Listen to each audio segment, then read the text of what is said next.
यशोदा रुको। छोड़ दो मुझे, छोड़ दो मुझे। जीजी संभालो, बावली हो गई है। जीजी संभालो। देखो अब कैसे तुम्हारे अस्थियों को तोड़कर छोटे छोटे टुकड़ों में बदल दूंगा मैं।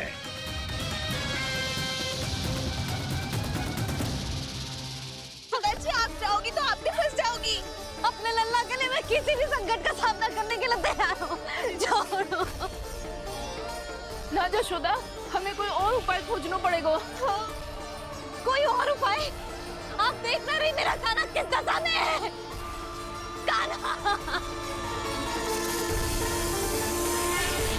मैया के वश में नहीं है, नहीं तो ये अपने लल्ला के लिए साक्षात काल का भी सामना कर ले। ये तो केवल कालिया नाग है। हे नागराज, आप मेरे प्राण ले लो पर काना को छोड़ दो। ना नागराज, आप मेरे प्राण ले लो, मैं विरोध भी ना करूंगी। ना नागराज, आप मुझे मार दो पर मेरे काना को छोड़ दो। ना ना ना ना नागराज, मेरे प्राण ले लो। हमारे काना से क्या शत्रुता है आपकी? प्रभु के लिए जो प्रेम यशोदा मैया के हृदय में है, वही इन सभी गोपियों के हृदय में भी है।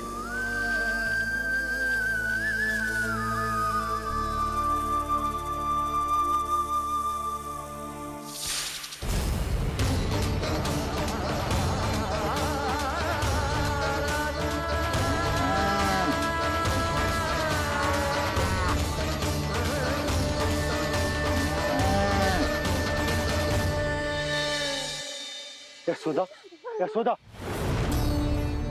देखो इन गोपियों को, इन गैयाओं को। इन सब के मन में भी तुम्हारी भांति ही ममता भरी हुई। वो सब भी कान्हा से उतना ही प्रेम और स्नेह करती है, उतनी ही ममता से भरी हुई है जितनी कि तुम। तो तुम ही सोचो, जिसके साथ इतनी ममता और इतना स्नेह, इतना प्रेम, उसका कोई क्या कर सकता है? उस काले नाग का वेश इस सब आशीर्वादों के सामने कछु न है। कछु करो जी। उसे बोलो वो मेरे प्राण ले ले, मेरे काना को छोड़ दे। यशोदा,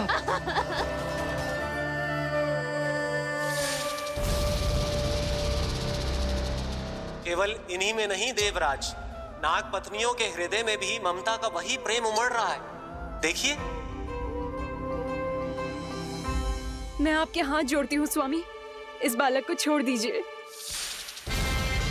ये अवश्य ही कोई दिव्य आत्मा है स्वामी। हम आपसे विनती करते हैं स्वामी, इस नन्हे बालक को हानि मत पहुंचाइए स्वामी। मेरी पत्नियां मेरे ही शत्रु के लिए विनती कर रही हैं। अब यदि इसके पक्ष में एक शब्द भी कहा तुम सबने, तो मैं इस बालक से पहले तुम सबके प्राण ले लूंगा। हो रहा प्रसन्न नाग कालिया, विजय को निश्चित जान। रोते बिलखते व्याकुल सब, संकट में देख कान्हा के प्राण।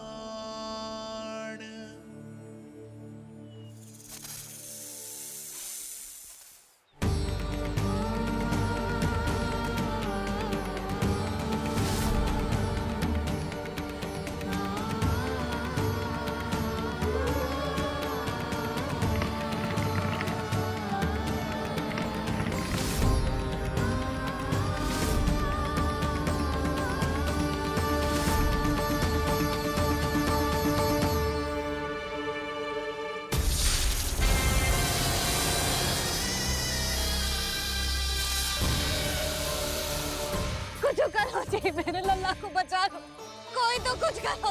जीजी संभालो यशोदा। यशोदा, यशोदा तुम शांत हो जाओ, मैं कान्हा को वापस लेकर आऊंगा। मैं रक्षा करूंगा उसकी।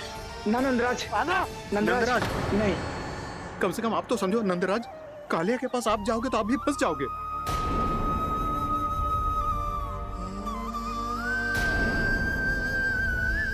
बलराम, तेरा भाई इतनी भीषण संकट में है और तुझे जरा भी दुख ना हो रहा? क्या आप सब अब तक नहीं समझ पाए कि कान्हा सच में कौन है? छोटे बाबा, आप तो उसका सत्य जानते हैं ना?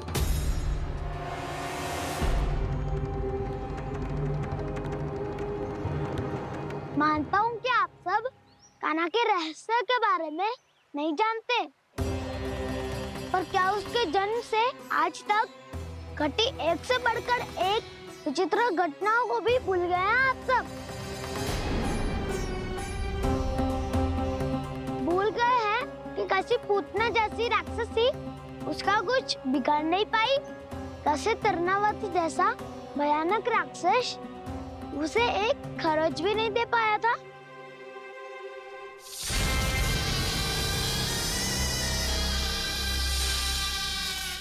आप सबने अपनी आंखों से देखा था ना, बकासुर से कान्हा की रक्षा करने देवता स्वयं आए थे। पर सत्य तो ये है कि वो सभी देवता भी उस असुर के सामने असमर्थ हो गए थे। तब कान्हा ने बहुत ही आसानी से उस भयंकर असुर का वध किया था। एक ही बार में धराशायी कर दिया था उसे। तो आप सभी सोचिए, बार बार ऐसे असाधारण कार्य करने वाला बालक साधारण कैसे हो सकता है? अब तो आरंभ से ही सारा सत्य जानते हैं छोटे बाबा। रहस्य छुपाने में सदैव कान्हा की सहायता करते आए हैं आप, और आज आप स्वयं ही उसके सत्य को भूल रहे हैं। और तुम सब भी तो जानते हो कान्हा की शक्तियों के बारे में। तो क्या तनिक भी विश्वास ना है अपने सखा पे? बलराम, जे तू क्या कह रहा है? मैंने जो कहा उसका एक एक शब्द सत्य है छोटी माँ। यदि प्रभु की इच्छा हुई तभी कुछ ही क्षणों में सब कुछ अपनी आंखों से स्वयं अनुभव कर लेंगे आप।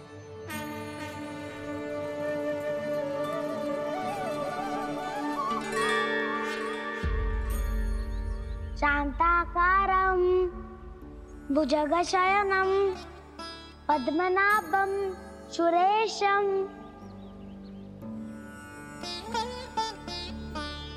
विश्वाधारं गगनसदृशं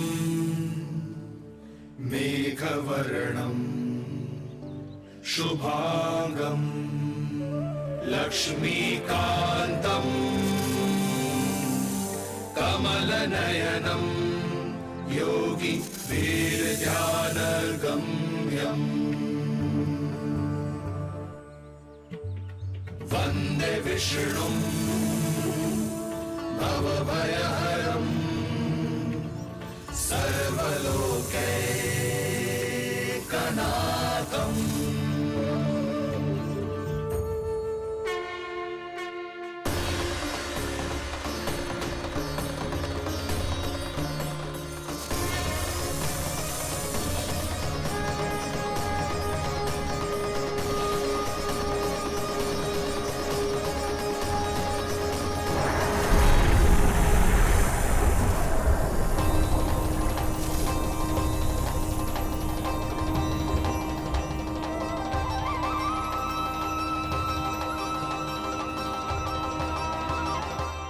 तुझे क्या लगता है बालक कि तू मेरी जगत से निकल गया तो अब बच जाएगा तू?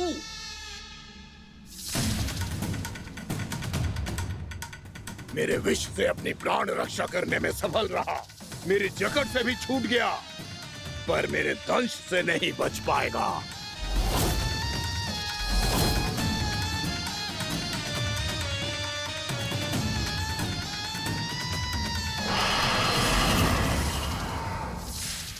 अब भय से भाग रहा है, पर मैं तुझे मृत्यु देकर रहूंगा।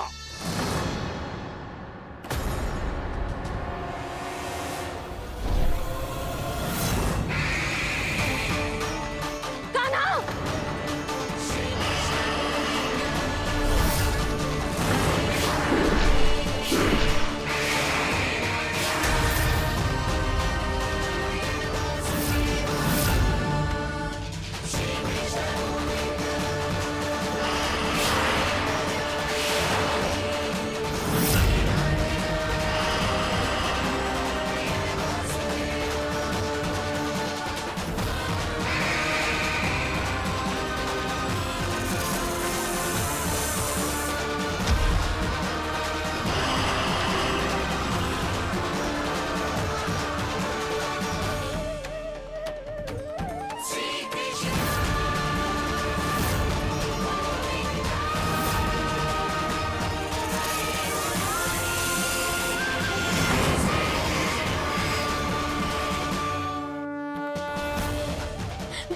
नन्हा सा कान्हा कितनी देर भाग पाएगा?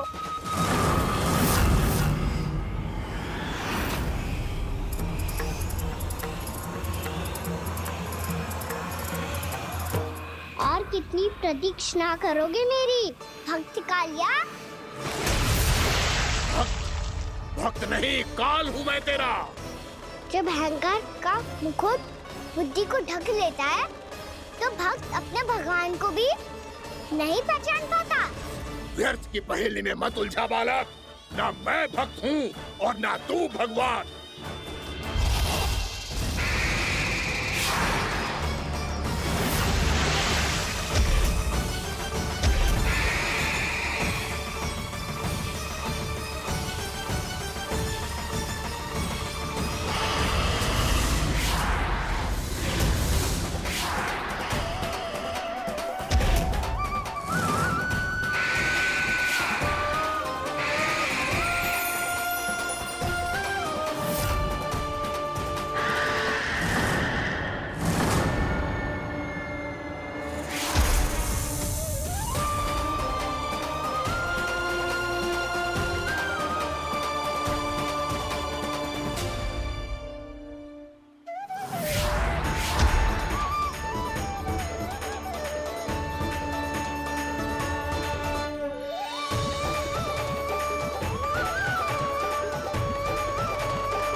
जिसके लिए इतने व्याकुल हो रहे थे, उसे छूकर कालिया नाग का हलाहल जैसा विष भी चरणामृत बन गया है और यमुना जी के जल में फैल चुके विष के प्रभाव को भी नष्ट कर रहा है।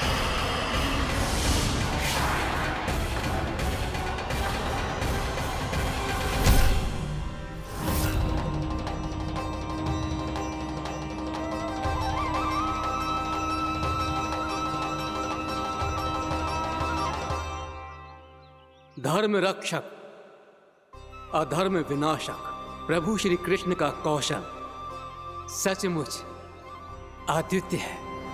नारायण नारायण।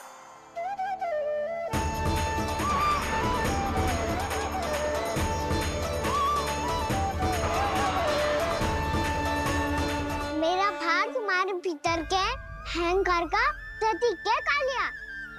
अब तुम्हारा अहंकार, तुम्हारा अभिमान मेरे पाँव के नीचे है और तुम्हारी पूंछ अर्थात तुम्हारे प्राण मेरे हाथ में।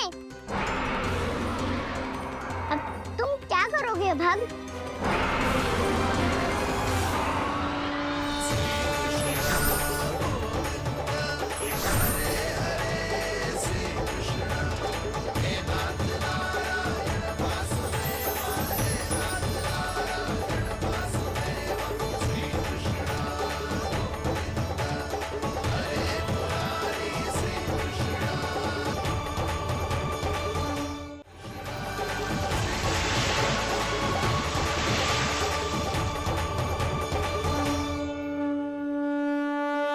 प्रभु, भले ये आपको पहचानने में असमर्थ हो, पर हम सब ने आपको पहचान लिया है।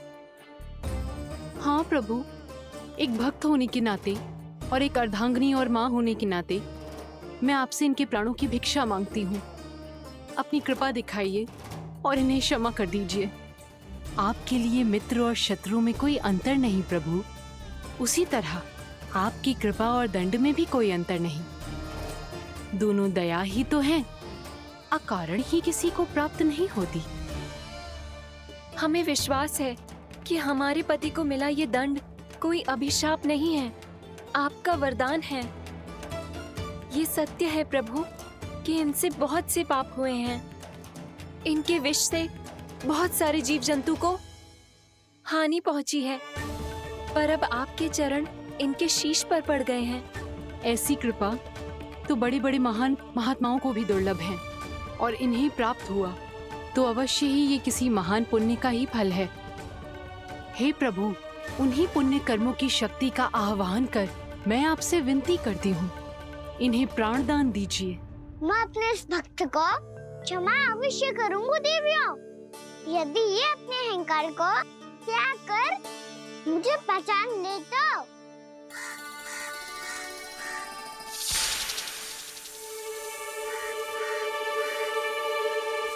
मैं तुम्हें श्राप देता हूँ, जितनी विषैली तुम्हारी जिह्वा है उतने ही विषैले सर्प बन जाओ तुम।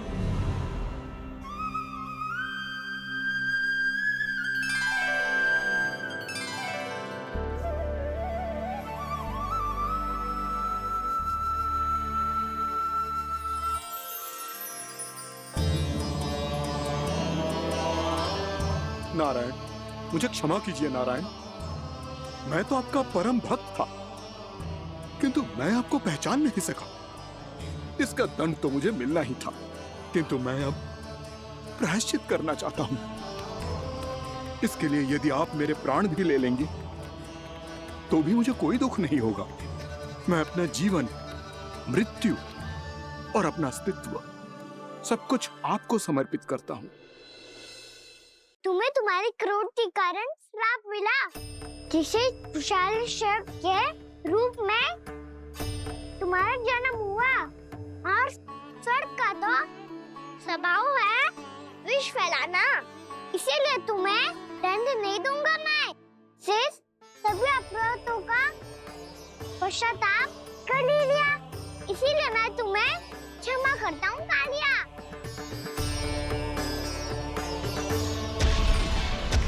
पर तुम्हें यहाँ से दूर समुद्र के बीच जाकर रहना होगा, जहाँ किसी निर्दोष का जीवन तुम्हारे विष से प्रभावित ना हो।